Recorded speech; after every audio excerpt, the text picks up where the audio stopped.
ጎጃም ዞን መንግስት ሰራተኛ አባላት ቲሸርት ለብሳችሁ የተሰጠንን ቦታ ሸፍነን በባህር ዳር ከተማ አስተዳደርም እውቅና ተሰጥቶ ምስጋና የተሰጠበት ሁኔታ ነው ያለውና ሂደቱ ነፃ፣ ፍትሃዊ፣ ሰላማዊ፣ ዲሞክራሲያዊ እንዲሆን ያደረጋችሁት አዎንታዊ ሚና በእጅጉ የሚታወስ ነው ማለት ነው። ሁለተኛው ግን በአብላጫ ድምፅ ልናሸንፍ ነው። አሁን ቀላል ይመስላል አልፎ ሲታይ።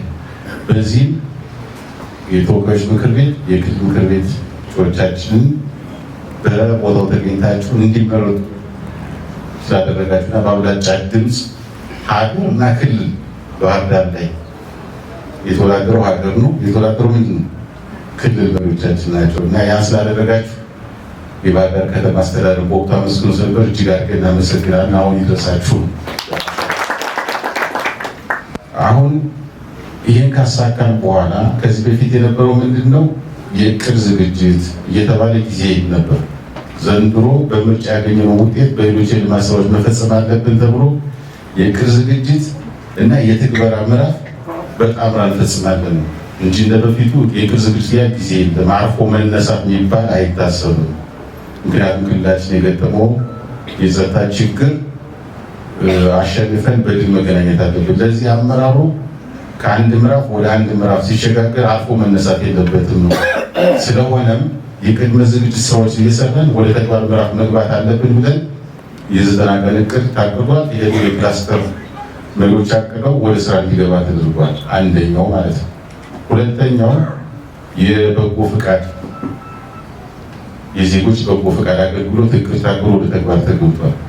ሶስተኛው በጣም በክልላችን ችግር የሆነው የተረጅነት ወደ ምርታማነት ጥር 8 እናስመርቃለን ብሎ እንደ ሀገር የታወጀውን ተግባራዊ ለማድረግ ከተረጅነት ወደ ምርታማነት እቅድ ታቅዶ ወደ ስራ ተገብቷል ማለት ነው። እነዚህን እቅዶች የምናሳካው ደግሞ አንደኛው 3 አቅሞች አሉ። የመንግስት፣ የህዝብና የፓርቲ ነው። ፓርቲ ላይ ስንመጣ የእኛ መንግስት ሰራተኞች አባል በመሆን እነዚህ እቅዶች ልክ እንደ ምርጫ ሁሉ ተግባራዊ እንዲሆኑ ውጤታማ እና ሚናችሁን በእጅጉ መተግበር አለባችሁ ማለት ነው። 2 ዓላማ ነው ያለው የእናንተ።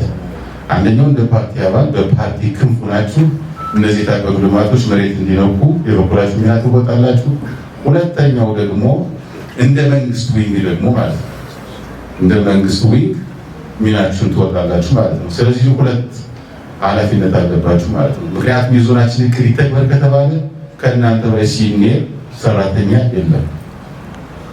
አብዛኛው ደግሞ ቅድም ክቡር ሰብሳቢ ሲያቀርቡ እንደሰማችሁት የእኛ የመንግስት ሰራተኛ ኦልሞስት ባልሳሳት 95% በላይ አባል ነው፣ ከሌላው ዞን የሚለየው ማለት ነው። ይሄ የተደረገ ደግሞ እያንዳንዱ የቤተሰብ አመራር መስራት ነው፣ መምሪያ ኃላፊዎች መስራት ነው እና እኔ መምሪያ ኃላፊዎች በስራቸው ያላቸው ሰራተኛ የፓርቲ አባል ውግና እንዲኖራችሁ ላደረጋችሁት አስተዋጽኦ ከፍተኛ አድናቆት አለ እና ለዚህ ሞቅ ያለ ብሰጡት ማለት ነው። የመጀመሪያው የአንድ መምሪያ ኃላፊ በእሱ ያለው ሰራተኛውን ማለት ነው የፓርቲ ውግና እንዲያደርጉ ማለት ነው። በዚህ ላይ በጣም ውጤታማ ስራ ሰርቷል ማለት ዛቲስ ዋይ ቅድም ሚኒስትር ሲያቀርብ ከዚህ በኋላ 2 ህብረት ማድረግ አለብን ቁጥሩ ብዙ ስለሆነ ማለት ነው። መተካካት የሚለው በዚህ መንገድ ተቀባይነቱ ያን ያህል ነው ብዬ ነው።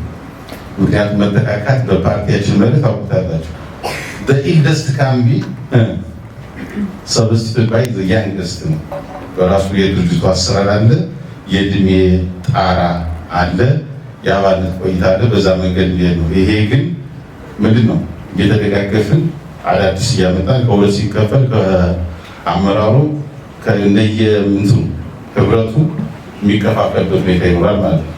ይህን ካል በኋላ የእኛ ህብረቶች እውነት ለመናገር ከሆነ ማለት ነው የኮንፈረንስን ፔሪዮዲካሊ በማካሄድ እቅድ በማቀድ ግብረ መልስ በመስጠት በመጋፈጥ አመራርን እየተጋፈጡ ጭምር ማለት ነው። ምክንያቱም በፓርቲ እኩል ነን አይደል? ልዩነቱ በመንግስታዊ መዋቅር ሲመጣ ሰው ልዩነታችን ያን ግምት አስገብተው የአባላት እንዲበራከቱ ሁሉም ቤተሰቦች ወደ ተመሳሳይ ደረጃ እንዲመጡ ለማድረግ የሰራችሁ ስራ እውነት በእጅጉ ከፍተኛ ነው። ለህብረት አመራሮችም አንድ ምስጋና ብሰጡ